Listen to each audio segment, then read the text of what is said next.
What if I told you that some of America's biggest food companies are set to lose hundreds of millions of dollars? Well, new laws forbidding shoppers from buying certain things with SNAP benefits will soon make that a reality. Let's start in Iowa. The state recently signed a law inspired by MAHA, the Make America Healthy Again movement created by Health and Human Services Secretary Robert F. Kennedy Jr.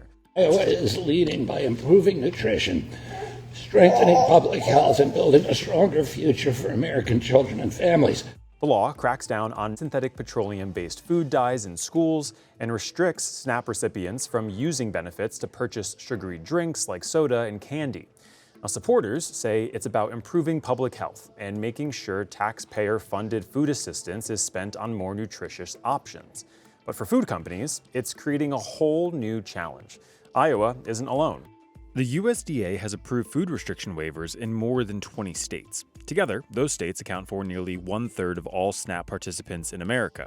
Numerator estimates those restrictions could reduce food and beverage sales by as much as $830 million this year alone. When you think about the products most impacted, candy, soda, snacks, you see the exact categories that have long been staples for some of the biggest names in food.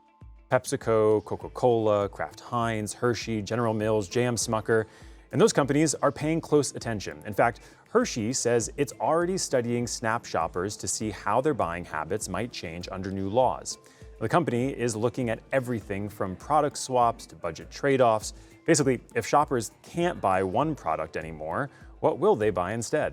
Not every company, though, is sounding the alarm. I spoke with Mark Smucker, CEO of J.M. Smucker, and he told me the changes implemented so far haven't had a meaningful impact yet. But there's still a lot of uncertainty. While most restrictions focus on soda and candy, some states are considering broader definitions that could eventually pull other packaged snacks into the conversation. At the same time, companies are being pushed to reformulate products.